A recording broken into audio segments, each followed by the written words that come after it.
Alright, let us wait for about 20-30 people to join and then we will start the session. Sorry I'm late. Hello Arundhati, hello Jatin, hello Suraj. How is everyone doing today? It's a Sunday. I hope you guys are relaxing a little bit. I am. No yoga today, no bloody exercise, nothing today. I'll just have a nice pint of beer and I'm gonna relax today because today is a Sunday. Am I the only one who's not getting the audio? Why you have to be, I hope. Is everyone else getting the audio?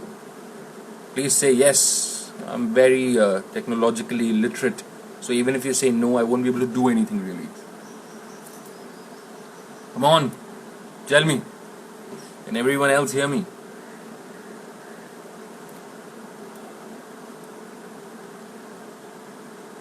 Wonderful, wonderful. Alright, so most of you can hear me. Jatin, you fix your headset or whatever it is. Try to log out and log in again. It's a... Hey, it's early here, I have the audio. Alright, hey big man. Hi Shaurya, how are you?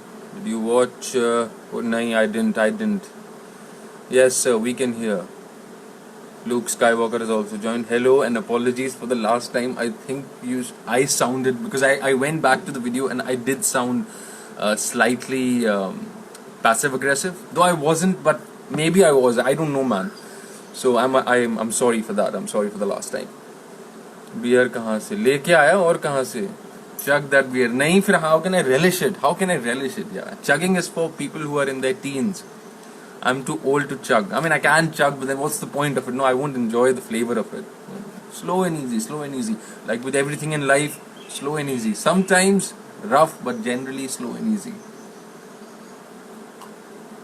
Alright, we have 42 people. Now, I would like to talk a little bit about... don't ask questions today. First, hear out what I have to say. This will give you a little more insight into... the fundamental differences between men and women and how these fundamental differences... Hey Saurav, sorry. How these fundamental... कौन सा beer है? Dude, it's... ये कोई सस्ता सा है, Medusa करके. It's a nice little mermaid over here. So... Alright, so... there are these fundamental differences between men and women that are generally not spoken about in most cultural narratives. So we're going to go through some of them, and once I'm done with my piece, then you start asking me questions and then we'll start building some sort of a dialogue over it. Now, one of the things that is extremely... I did a Facebook Live some time ago as well. Thank you, Shonveer Sisodia. Podcast is really awesome. Thank you. So I did a live on Facebook some time ago, and... there is this thing that not a lot of people understand, this very fundamental difference between the way men and women are different, and one of them is something as simple and subtle as eye contact. Men are not naturally inclined to make eye contact.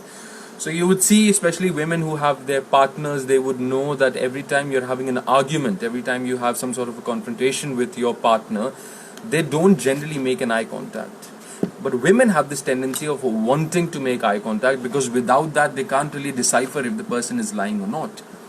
Now, the fundamental difference arises from a biological, an evolutionary point of view, because men in the old days used to go out hunting with their friends, with their tribe.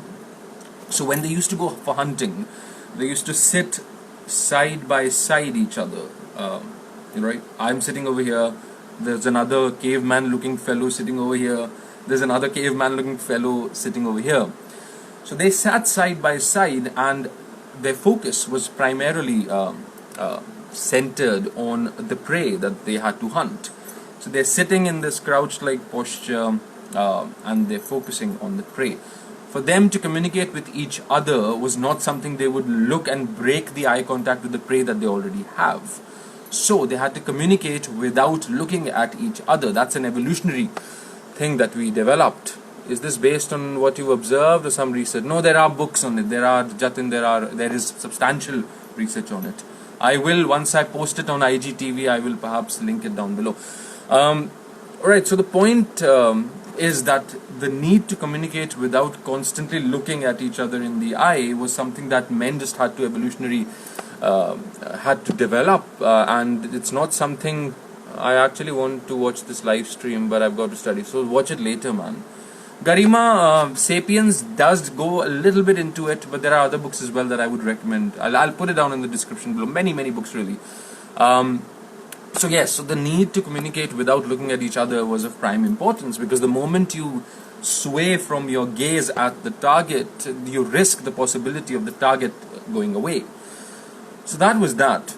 Now with women it was substantially different, because women were collectors in the evolutionary sense, so they had to really be in this very small tight-knit community where they could look at each other and they could show each other, alright, do you see this berry? This looks really colorful. Do you think I should eat it? Do you think I should eat it? Do you want to smell it? Please smell it for me as well. So that kind of, very close, touchy-feely sort of behavioral evolution is something that women, naturally developed, but men didn't develop it. So that's one of the reasons why you would find that men generally find it very difficult to look or stare in the eye, because the moment you start staring in the eye, for men it's a very primal instinct of being confronted, and hence wanting to confront in return as well. So that's that. The other thing behind that is women would want men to look them in the eye and tell them something, truth, lies, whatever it is. But this inherent need to look in the eyes and read or try to read or perceive some form of, also for women it's about trust as an emotional connect and can ensure safety. Yes, that's also there, yes. Alright, so yes, so women would tell men to generally look in the eye, and men would be wayward and look here and there and try to answer, but they would generally be truthful in what their answer, as long as they're looking here and there. The moment you notice a man who's purposely trying, yes, Sex at Dawn is also one of those really good books that I would recommend to every person. It's in my feed already. Yes, thank you that you took that recommendation. So you should be deeply suspicious of men who are purposely looking you in the eye and telling you something, because the moment that they're looking you in the eye, they're sort of mimicking a behavior that they're not pre-programmed for. That is deceit right there. Now, one of the books I would recommend is, of course, anything by Paul Ekman.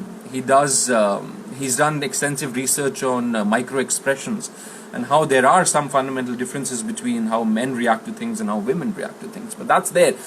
So as I was saying, anytime you notice someone, especially when they're confronted, not when they're generally talking, but when they're confronted, and they're purposely looking you in the eye, especially men, if they're purposely looking you in the eye and they're telling you, please believe me, I didn't do that, please believe me, there's a very high possibility that they're lying. So there's a very high possibility that they're lying. And be very deeply suspicious of people like that. Now I know the inherent lack of constantly looking at a person while they're talking. Is intoxication good for? Yaar, mat pucho sawal. Alright, the 62 people, because I get lost very easily. So the 62 people, don't ask me questions till I am done with my piece. Alright, then you ask as many questions as you want to. Namaste. Yes, I am having beer, man. Please edit this and put this on Spotify. नहीं यार, यहीं पे सुन ले भाई. कौन Spotify पे डालेगा? Spotify पे podcast डालेंगे वगैरह. This is only for this, alright. This is very informal. अंग्रेजी के बारे में मत पूछो please Samya. I watched the earlier IGTVs. I have addressed all these things. बाल और अंग्रेजी ना पूछो प्लीज, ना पूछो, ठीक है? So alright, so there is this inherent yes, I know, I am concentrating. So there is this inherent difference that is there, and this seems to be one of the leading causes of any sort of confrontation that couples have, that people have, that when they get into a confrontation, they don't understand these fundamental biological differences between the two. They don't understand the biological differences between the two, which leads to this constant distrust of the opposite sex. Women generally would look you in the eye and tell you the truth. So with women it's different. It's the exact opposite. When a woman is ideally looking here and there or being distracted by what she's saying, there's a high possibility that she might be lying. For men it's the exact opposite. When men look you in the eye, that's when they are lying to you in most probabilities. Of course, now you look so good, thank you. Now the thing has changed, and now of course the cultural narrative, the biological changes, not the biological, the psychological changes because of modern society are extremely ये फिर किसी ने लिखा, you are the CEO of anti-sim संगठन. Thank you. Alright, so these cultural narratives where you are constantly tried to behave in a fashion where you're not biologically programmed is one of the fundamental reasons for your unhappiness. One of the fundamental reasons for high divorce rates. One of the fundamental reasons why people cannot communicate with each other, because they don't understand what deceit is and how to check deceit. Alright, that's that. Now give me 1 second. I was just reading something and I thought okay, I'm going to talk a little bit about self-sufficiency, but before that I'm going to talk a little bit about things that my ex would look me in the eye and convince me of his fidelity. He's an ex now, yeah, so see, I'm right as always.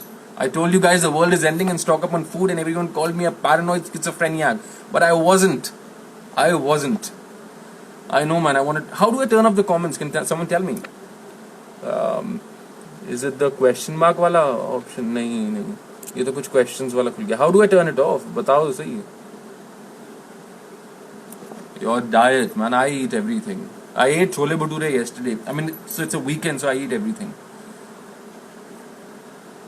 Okay, Atmanirbharta is extremely crucial and an extremely sought after topic now. And of course, it's always supposed to. It should have always been a very fidget around, you'll get it. I don't want to, man. Just listen, alright? So the self-sufficiency is an extremely crucial topic. Now, at least, now it's in the cultural narrative. Self-sufficiency should always have been one of the... You can't hear. Don't turn off the comments. I'm going to see the IGTV later. Okay, my network is crap. Bye. Alright. Can you hear me now, Garima? Can you hear me now? Rohit भाई क्या हो गया? Question mark मुझे नहीं पता उसका मतलब क्या है. Can you hear me? Yes or no? Just tell me yes or no, and don't type copious amounts of yeses. Just tell me yes or no. Can you or can you not hear me? Hello, Mr. Crush. Cheers to Mr. Crush. That's me, by the way. I can now. Alright. So with men and women, both of them, I would suggest that you start going inwards. Going inwards is one of the first steps that you can take towards self-sufficiency. With women, it's inherently a little easier to get self-sufficient because, especially Indian culture, requires them to have certain degree of self-sufficiency. Cooking your own food and like that. So there's a certain degree of that. Of course, you can enhance it by doing a lot of different things. Your audio is getting disconnected in between. जो comment के साथ dots हैं उस पे click करो. You'll find it option to turn off comments के साथ. अच्छा, oh. Okay. Yeah. All right. So that's good because it's less distracting. So with women, it's a little easier in Indian households, it's a little easier for women to develop some sort of self-sufficiency. With men, it's a little different. With men, the need to be self-sufficient is generally brought on about by responsibility or being a provider. That generally doesn't happen till you reach somewhere close to 18, 19, or at least till you get your first job. Now, another way for men to become self-sufficient is the death of a father. I know it sounds very cruel, but in the modern society, the death of the father figure is what really propels the man, the boy, to become a man. So that's there as well. Obviously, This is not something you can do. You can't purposely wish something as cruel as that. Also, in the present circumstances, you can't really go out and get a job as well, at least for the next 1 to 2 years. Nothing substantial. So, what does a person who is in their their mid-teens or their early 20s or something like that, what should a person like that do to develop self-sufficiency? Well, one of the things that you can definitely do is learn to get into hobbies that don't require some sort of team activity. So, I mean, of course, a lot of sports require some form of team, some sort of a group activity. So, get into hobbies that don't require that. No, get into an instrument, get into some form of music, get into some form of art, anything that you can partake in or do on your own. These days, I'm really into this thing, reflex ball, and I've got a punching bag as well, a boxing bag. So I'm really into that. That is, of course, something that can help. These are not things that help you in a way where you quantify it and say, oh, now that I'm getting into this, or now that I'm getting into this, or now that I'm getting into this, I will become self-sufficient. No, that's not how it works. It's a skill set that you develop. It helps you understand that the only person till now that you needed for some sort of exploration or some sort of exploration of your consciousness, some form of exploration of your own inner being, you really require someone else for that you could partake in something meaningful and something that gave you some concept of bliss on your own, that you didn't require someone else to help you with that.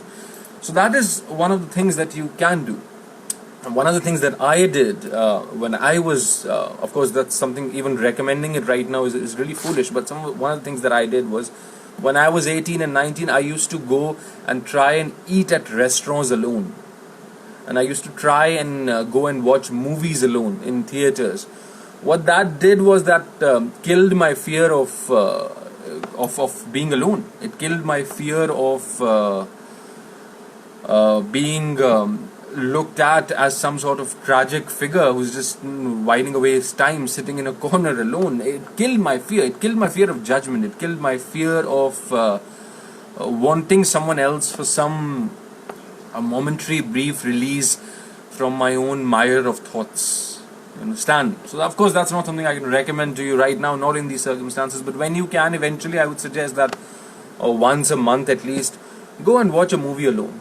Go to a restaurant, sit alone on a table of 4. There are families sitting everywhere around you. Sit there. Understand that there is no greater truth than you being born alone and you dying alone. No one is going to be born with you. No one is going to die with you. This journey, this little journey that you have, you can try and experiment with some form of isolation. Only if that is something you want to experiment with. What that does inherently is it makes you self-sufficient enough to understand that the need for company is a luxury, it's not a necessity. It's a luxury that should be partaken in, because life is worth only if it's shared. Happiness is worth only if it's shared. But that does not mean that all happiness is worth only when shared. There is enough happiness that you can there's enough time for you, and there should be enough time for you to be content enough with your own self. If you're constantly relying on other people for your state of being, if you're constantly relying on other people for your bliss, then you're going to be terribly unhappy and scared of yourself when you sit alone, especially in times like this, like times like what we are living in right now. That's one thing I would recommend for self-sufficiency. Baki, there's another thing that I want to stress upon, which is, this is severely targeted towards men, and it's going to sort of sound like an attack of sorts, but it's not really. Just try to understand what this is. It's a very deep concept, but it is an important one. Women have a slightly easier time women have a slightly easier time when it comes to facing some form of tragedy, because they understand the need to share. Alright, that's evolutionary there, some sort of a group activity, some sort of sharing session. Sharing session. It comes easier to women because women are generally more vocal as well. The need to communicate is substantially stronger in women than in men. That's why you see somber and dark and brooding men sitting in a corner, and you keep asking them, "How was your day?" "Ah, it was fine." "All right, what did you do?" "Ah, yeah, it was fine." So the inherent need for communicating is not very strong in men. What that does is, when you face some sort of a tragedy, or when you face some form of some hard times, let's say, men would never really communicate and tell you that they're facing a hard time. They're not hardwired to that. So when a woman tries to peel through the layers of the onion and try to understand why does he not share, because he's evolutionarily not programmed to share. All right. But that does not mean that it has to be the same even now in this century. There are things, of course, there are traditional qualities that should be maintained and are needed for men to function optimally.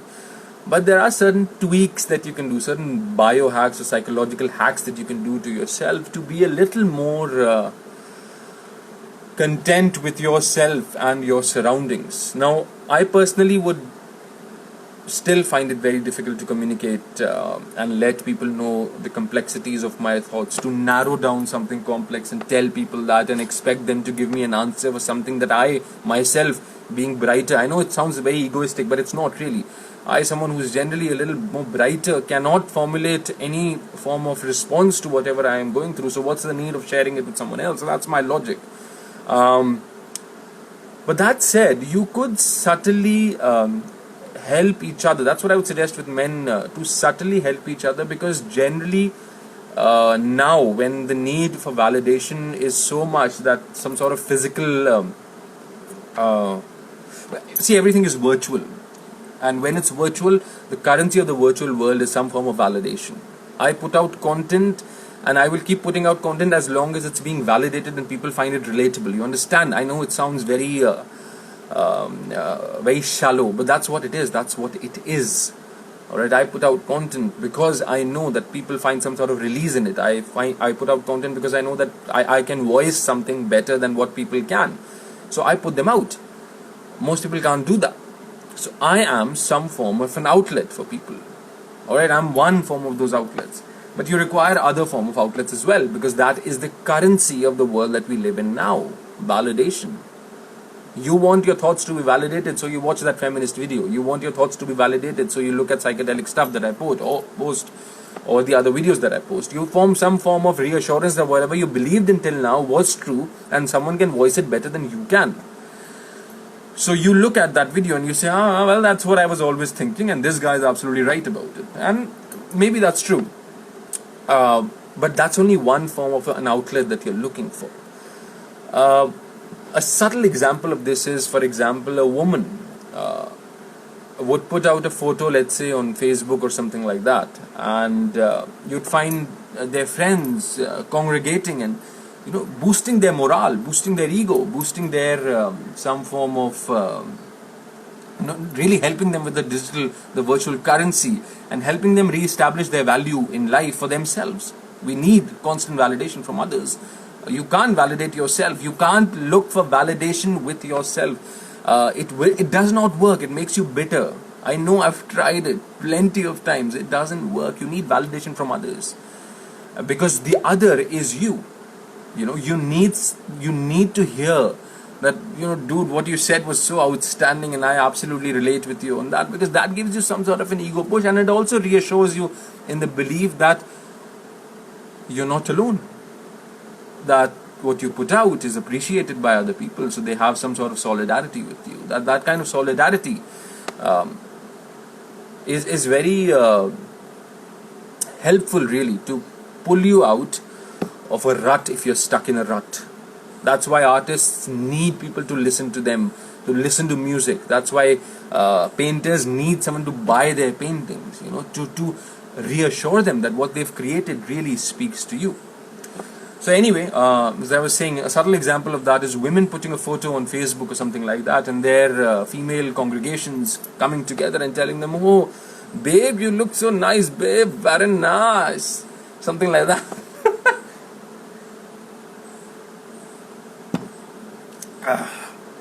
Something like that. So what that does is it sort of reassures them of their value.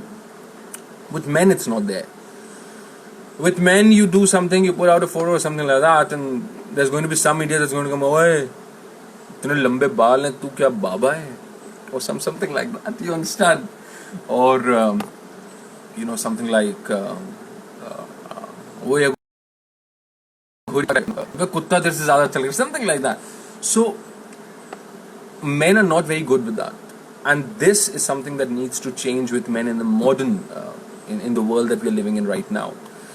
A subtle example of it is, especially if you're familiar with Facebook and the circles that follow in it, this new trend of calling each other kings is very prevalent in small congregated groups of men. But that's the thing that I want to stress upon, that men should learn to compliment other men. That's something you don't have inherently, because complimenting someone means that there is some sort of competition that you've given into. हाँ ये मेरे से better है, भाई आप मेरे से better हो. Well, that's not what it is. So learn to tell other men, empower other men, tell them that they're doing something good if they're doing something good.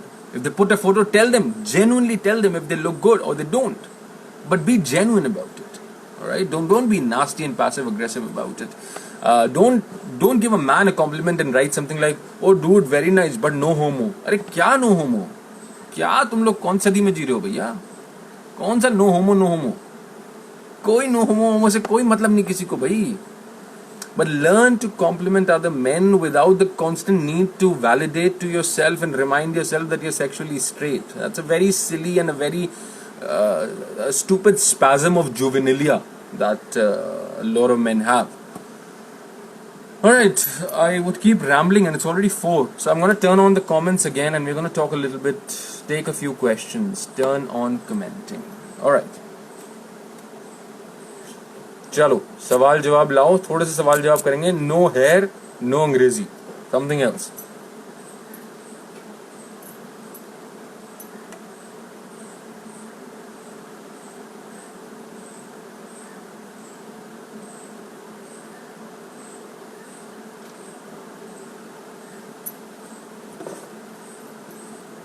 Question लाओ भैया.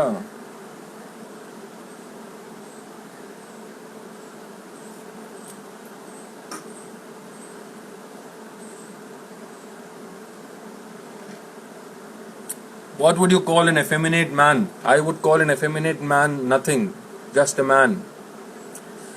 I will. I'm meeting Sarhad. He's coming in a few weeks. I'm gonna meet Sarhad then. So let's see. I would want him on my podcast, and I would want to be on his podcast. He asked me a long time ago if I would be interested in joining his podcast. So yeah, Sarhad से मिलना अभी बाकी है. Okay. What do you think of the gender versus sex debate? Yeah, well, it's a little complicated than that. I definitely think that there are certain things that are considered gender roles. I would believe that. But there are certain things that each sex is pre-programmed to behave in a particular way. To call everything a gender role is a silly argument. Gender roles especially are prevalent in nature throughout. You would find there are studies with chimps, for example, that male chimps prefer playing with cars and weapons and things like that, and females generally partake in some sort of nurturing activity with dolls. So there are a lot of things, but there are a lot of things that are not required as well. For example, I as a man wear a lot of jewelry. If you notice, I wear a lot of rings and things like that. So, I'm fine with that, yeah. I don't really care. I define my own gender boundaries and gender roles. I'm fine with being a stay-at-home dad if it's ever required. If the woman earns enough that she can give me a lot of money and I can buy useless shit, then yes, I agree.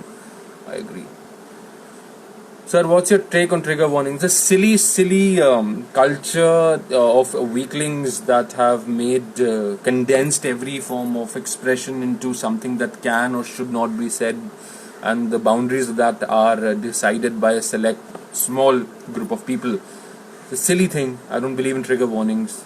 Certain things I do. I don't think that it's necessary for people to watch something like vegan narrative ke videos. But I don't think a lot of people. I don't know. I mean, even I am a little, confused a little bit about that, because I do think that if you're eating meat, then you should look at where it comes from, how it's killed, and only if you're okay with that kind of an act, then you should be permitted to eat it. To have someone else do your dirty work for you and for you to only partake in the savory activity of it is not right by my standards, because it's a relatively modern phenomena. Pehle aisa nahi hota tha. It's a relatively modern phenomena after commercial meat farms have started. So, I mean, trigger warning is slightly something that's a little confusing. I don't think that you need to be constantly bombarded with violent imagery to be reminded. And I'm only talking about violent imagery because uske alawa mere ko fark nahi padta. You can call anyone anything, you can call me whatever you want, man. The things that have been called are just ridiculous. I don't care. So I don't need trigger warning for words, but I think it's all right to have trigger warnings for violent imagery. I don't want to see some ISIS guy beheading, some guy every now and then shouting something. So yeah, I mean, that's that. Please tell us your experience on lucid dreaming. Well, I was always an imaginary child, and it comes naturally. I don't have many episodes, contrary to what people believe. I have like 1 or 2 episodes in a month, which I think is good enough. Maza aata hai, especially when you're flying and you control your flight. It's a lot of fun.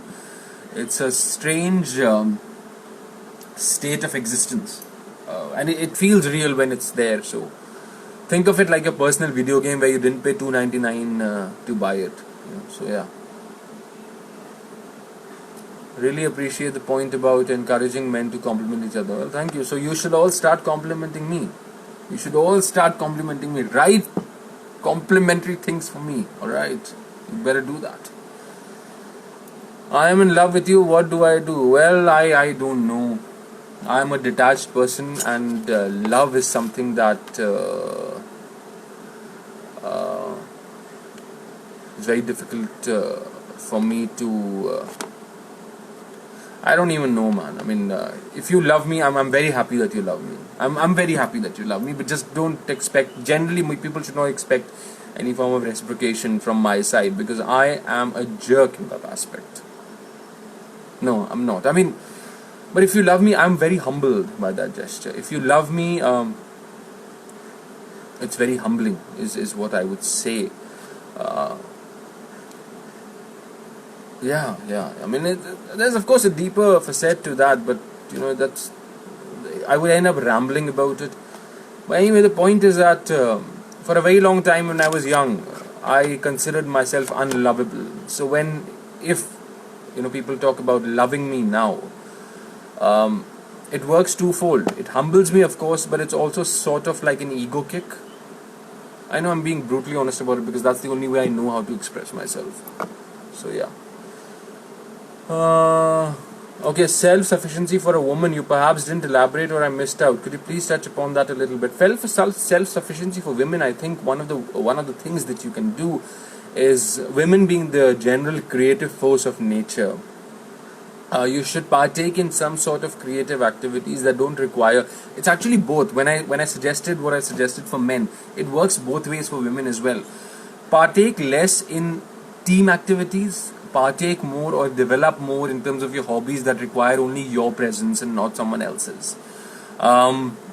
Pick up something like art, crafts, sports that you can do alone. I mean, why don't women get into boxing and things like that? Yeah, I don't mind. Get into something where you don't require some sort of a team. That's a subtle way of building upon the quality of self-sufficiency.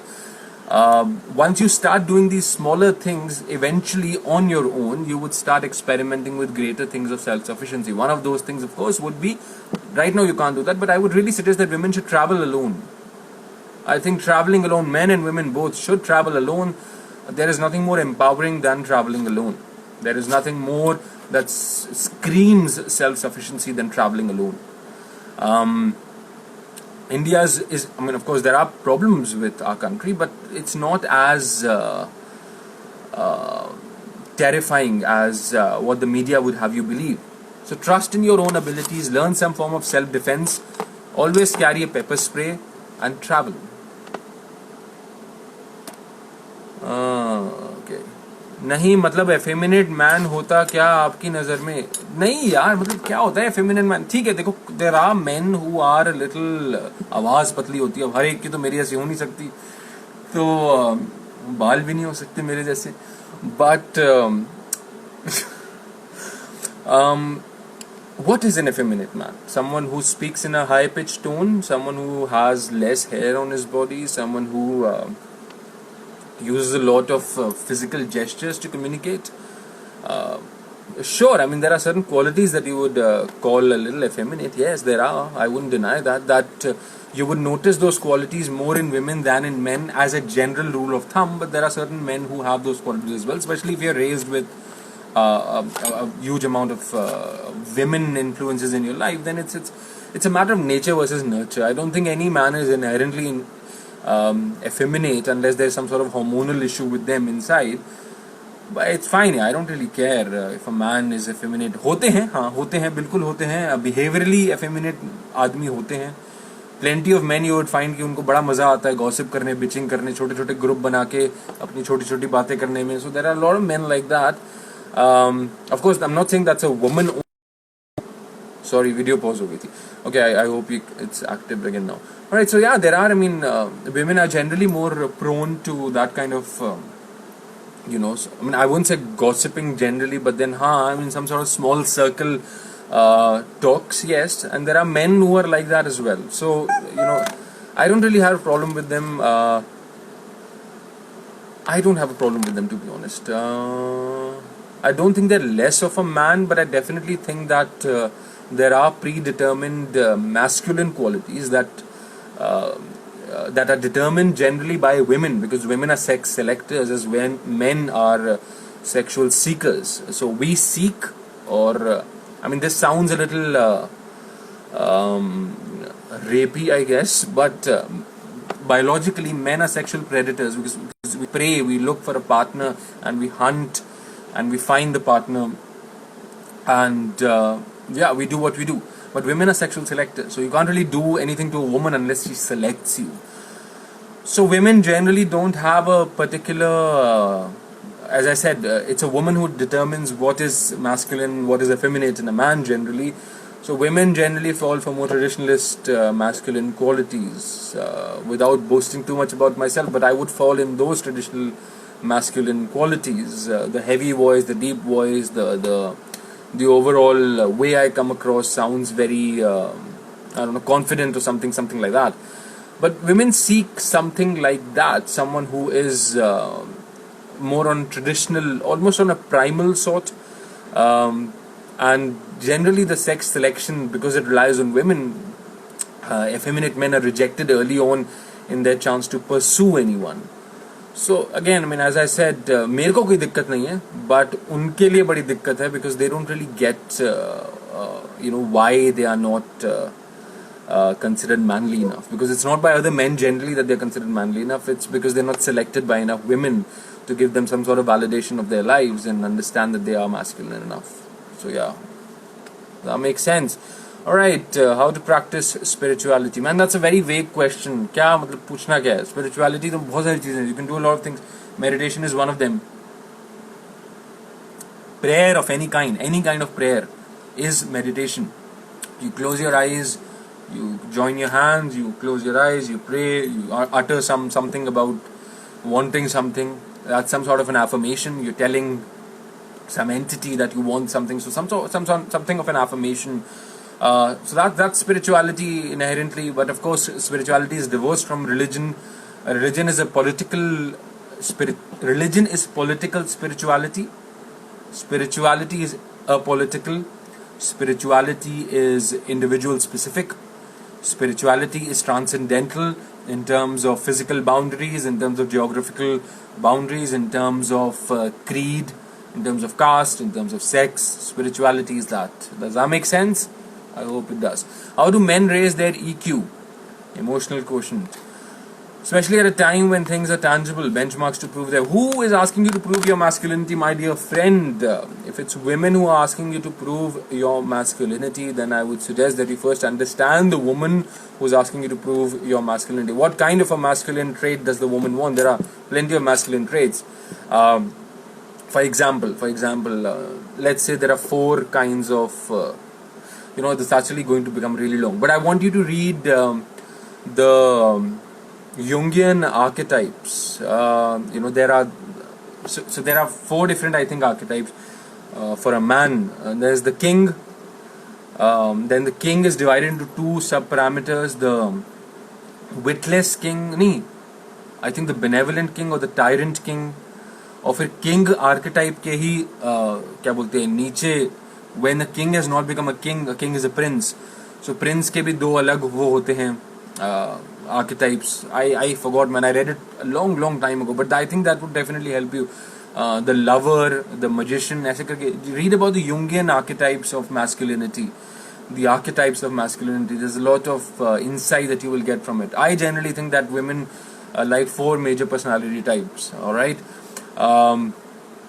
Women really like the bad boy, because that sort of gives them a thrill of something more primal, something more ancient, something that's hardwired in them, something that is a risk taker, something that comes and takes risks for you and does things for you that no one else will do for you, things like that. So that's what something that women like. Then the women also like the creative, because the creative is a break from normalcy. The creative person is a break from the mundane. The creative person is a break from the normalcy of life. They really like a person who is into art and things like someone who's sensitive, someone who is extremely sensitive is the word for it actually. Someone who has a very high EQ, as you put it. So that would be generally someone who would fall in the creative aspect. Then of course, women also have the leader, sort of a desire to be with a leader sort of a figure, someone who is in a high ranking position. And that's of course there. You want to call them gold diggers or whatever, that's totally up to you. I don't think that's anything to do with the cultural narrative. I think it's a biological drive, and these are 4 main archetypes. You can read the Jungian archetypes, but this is simpler for you because even I've forgotten it. I read it a long time ago. But these 4 archetypes. So the third one is the leader. So someone who's in power, someone who exerts power in society, someone who exerts power in terms of wealth. That is also an archetype that women really look towards. So these are all masculine in their own way. All of them are masculine in their own way. Another one is the timid, or the geek, or whatever you want to call it. Someone who is very shy, and someone who is a very small percentage of women like that kind of personality type, because that gives the woman the ability to reverse the gender roles and feel like a man as well. Feel some sort of ability to exert power over someone who is a little meeker or a little weaker. So that's also there. अलग अलग किस्म के होते हैं भाई, मतलब बहुत सारे मैस्कुलिनिटी के ही आर्केटाइप्स बहुत सारे हैं. I would really suggest that you read that. मैंने मोटा मोटा समझा दिया है. I feel like meeting new people and networking. Is this normal? Yes, it is. I feel like meeting new people and networking. Yes, it's normal. Why would you ask a question like that? Did someone tell you it's abnormal? Flick them the finger, yeah. It's normal. What do you think is the purpose of our lives? It's simple. I know it's too simple to actually think that it's that simple. To know more than yesterday. That is the purpose of my life. The purpose of your life could be your own. I want to know more than I did yesterday. Also, another thing, I really want to reduce the suffering of others. It's a spiritual truth that has been spoken about in many religions. But these are 2 reasons that help me keep going. I knew about one plant yesterday. I have to know about another one today. I had a skill last month. I need a new skill today. So, वैसे मतलब just learn things, new things every day. And be kind to everyone. Treat everyone as you would have them treat unto you. Be kind to animals. I can't stress on that enough. Be kind to plants. Be kind to each other. Be kind to women. Be kind to men. Be kind to eunuchs. If no one wants to harm you, be kind to everyone. If someone wants to harm you, do what you need to do to pacify the situation. First, do it again. Do it 3 times. If after the 3rd time also there is no sort of mutual agreement that you're reaching in terms of pacification of the situation, then annihilate your enemy. I know. But I mean, that's that. That's what I believe in. So yeah. Do you believe in the law of attraction? I don't know. I have never experimented with it to know. I definitely believe that reality is hackable by occult and religious ceremonies and sciences. Law of attraction is something I've never really bothered much with, to be honest. How to have an individual thought process? Shinigami, I don't know how to answer that. How to have an individual thought process? I guess introspection is one of the ways. Take a complex topic, condense it to your understanding, give yourself a week, have internal dialogues with yourself for a week, come to a conclusion after those internal dialogues, you have your individual thought process after that. Is ego necessary to survive? Ego is a state that you cannot get rid of while you're alive. Does that answer? Till you die, you will have ego. In greater or lesser forms, in some form or the other, but you're going to have ego. What do you think about Hinduism? I've already answered. Vedic. Hinduism is a very bastardized, colonialized term for it. Vedic. I think there is so much untapped potential in it that one lifetime is not enough. I wanted to know your take on celibacy, how important it is for men. It's depends on what you want. As a self-discipline, it's very good. It's important that men partake in some form of celibacy at the very least in these times, because external stimuli towards sexualization of things is so rampant.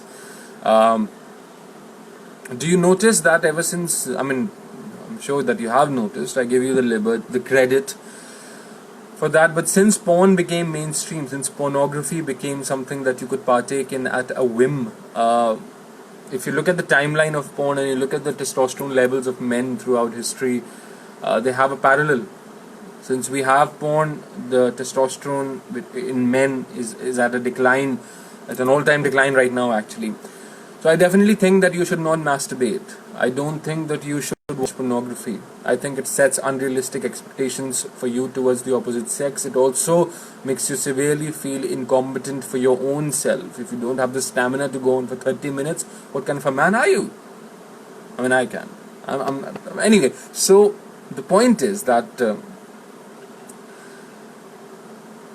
to base your life, and you don't realize it, but you base your life on pornography to a very great extent. But to base your life on a constant performance-driven aspect of sexuality, that for any relationship for you condenses and becomes that one thing and one thing alone, sex. But the relationship is a woman and a man. Sex is just one of the things that they participate in. There are so many things that you do together, sex being one part of it. For pleasure or for childbirth, that's there. It should be done for pleasure, it should be done for childbirth as well. There's no other way to have children. But when you look at porn, your brain, your serotonin receptors in your brain are hacked and fucked with, because you look at this external stimuli and you jerk off. It breaks your neural synapses. It makes you rely on external stimuli. It makes you rely on extreme forms of pornography to get a kick. You start off with something like, homemade or amateur or something like that. But eventually, and I know because I've suffered from it long time back, but then I have suffered from it. Eventually, the amateur and all of that is not going to give you a kick. Then you'll move to some form of exotic objectification of some trait of a woman, the big bosoms or something like that. Then eventually you'll move on to something more obscene, maybe exhibitionism or something like that. So there's no end to it. Look at the categories of pornography. That's what the categories are for. To understand that you started with cocaine, but now you're moving. You started with smoking, but now you're moving towards crystal meth and cocaine. You started with something that harms you a little, then something that harms you a little more, something that harms you a little more, because you will never get a kick out of the same kind of pornography throughout your life. You won't. You'll progressively look for more extreme forms of it. When you keep looking for more extreme forms of it, it reduces your life and your understanding of life and your understanding of relationships and your understanding of sexuality to a very small, condensed, silly, unrealistic and extremely malignant form of sexuality. It makes you desire things that you cannot have and no one should have. There is nothing liberating about these extreme forms, and there is nothing liberating about wanting to experiment with them. So what I suggest is that everyone should partake in some form of celibacy, at least at the very least, not jerking off to pornography. Stop watching porn. That's the best thing you could do to yourself. If you have a partner that enjoys watching it, watch it every once in a while or do something, but don't just sit in your home, in your room and keep jerking off. That's not going to help you. That's psychologically going to damage your development severely. So I suggest what the Vedic literature suggests, that you should always, Tantric literature at least suggests, that you should always give yourself 21 days of masturbation, or even sex for that matter. 21 days off, then maybe you can partake in something again for 5-6 days, and then 21 days off again. Okay, that's as explicit as I'm willing to go about it. Do you think women have an upper hand in shaping gender narratives? Yes, I do. Especially in the modern connotation, yes, women have the upper hand. It's because women are better with things to do with language and the way the cultural narrative is shaped. Men are generally so stupid. I know it sounds very cruel, but men are so stupid that they don't realize how to make their own narrative. And the way they make their own narrative is just a mimicking of some radical stupid ideology. For example, third wave feminism. What was the response of that for men? MGTOW. Well, they're the bloody same thing, yeah. They're not different from each other. Do you expect to be productive or do something amid this pandemic? Do you expect everyone to be productive? I expect everyone to be productive, yes. I don't get the question. Yes. I expect everyone to be productive, yes. Subliminals work. Yes, subliminals work definitely. How to practice shamanism in living today's? You can't practice shamanism. If you have watched my podcast, you are called to it. The conscious universe or God or whatever you want to call it calls you. It's a calling. You have to answer that calling. I know I have a shamanistic disposition because I have commonalities with ancient cultures that practice shamanism. For example, animals are very close to me, plants are very close to me. I find easier to relate to them. I have an intuitive ability to understand when an animal is in pain, in grief, and when a plant requires something specific. Things just come to me, synchronicities happen. I find seeds a lot, I find dead animals a lot, I find dying animals a lot, and I've helped dying animals pass on. One of the ways that you would know that you are of a shamanistic predisposition is if you've seen too many deaths in your life. I have watched too many deaths in my life. Too many loved ones have died in front of my eyes. Many have died in my own hands. Animals have died in my own hands. Human beings have died in my own hands. And at the moment of death, there's no difference. I can tell you because I've stared at them in the eyes, there is no difference. Everyone wants to hang on to dear life. Everyone wants to cling on to whatever little semblance of physical existence they can still grab onto. Tragedy. And of course, the attunement towards nature is how you know that you're a shaman. If you're not a shaman, then you're a priest. Then you should read. Watch the podcast, you'll have your answers. Listen to the podcast. Don't you think the gender and sex are too primitive to be focused on while exploring spirituality? I believe that the journey within is majorly independent of how I am programmed primitively. Thoughts. Don't you think that gender and sex are too primitive to be focused on while exploring? No, I don't really. I don't know what you want to ask though. I mean, gender and sex play a very significant part in spirituality. The aspect of transcending gender is one of the main tenets of a lot of spiritualities. For example, the Ardhanareshwar figure, Shiva and Shakti combined, is the transcendence of the male and the female, and reaching a state that is the union of the two. Tantra, all sorts of tantras require some form of sexualities to be experimented with to attain higher states of consciousness. Occult, Western occult, esotericism talks a lot about that as well. Go to ancient Greece, the Eleusinian mysteries, or the most mystery religions of the ancient Greece had a certain degree of debauchery and decadence. Give me one moment, I think someone is at the door.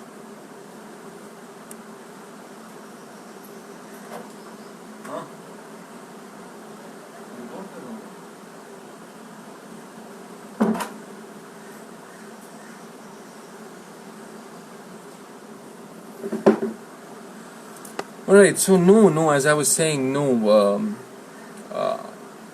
you require a very definitive understanding of the two to get into spirituality. You require a definitive understanding and the differences between the two to understand spirituality or go to the deeper aspects of spirituality. To make them null and void would be a disservice to your greater purpose. How to overcome lust? By giving in. Oh shit, what did I do? Shit. I scrolled or did something, all the comments went here and there. I can't really see.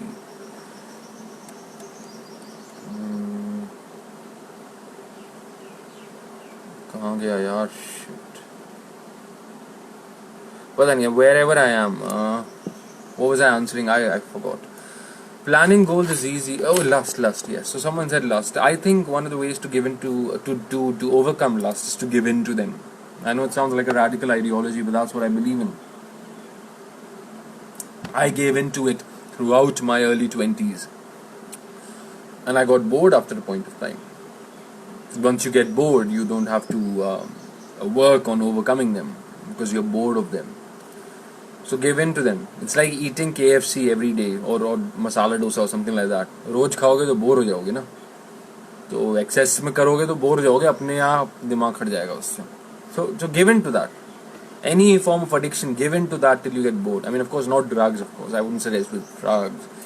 They can really keep on with that for a lifelong. Native Americans believe that hairs are extensions of your nervous system and helps them perceive more thoughts, perceive more through them. Let's say navigating through the forest. Yes, I do, Raghav. Very good question. Very good. I really like this question. Throughout ancient cultures, men who had a particular disposition in terms of spirituality were permitted or were advised to keep their hair long. Let's go throughout history. Look at anyone from Shiva, the deity. Dreadlocked, long hair, hasn't cut his hair in a very long time. Some sort of, and if you look at Ganga as a metaphoric concept, then his free-flowing consciousness is free-flowing through his hair, through his locks. There's certain form of spiritual concept to having long locks. Native Americans believe that a man with long locks should always have long locks because that makes you more attuned towards the forest and the greater reality. The moment you cut their long hair off, you risk them either going insane or becoming mundane. Samson in the Bible was also one of those figures. He had long hair and he found a woman called Delilah who didn't know the secret of his strength. So she slept with him one day and he told her his secret, and she told people and they chopped off his hair. I mean, she chopped off his hair in the middle of the night. Okay, it's about to end, I think, the session. So he chopped off his hair and he lost his strength. So similarly, a lot of schools of thoughts, a lot of ancient schools of thoughts talk about the need for men to have long hair because they're said to have some sort of metaphysical, almost like an insect's feeler like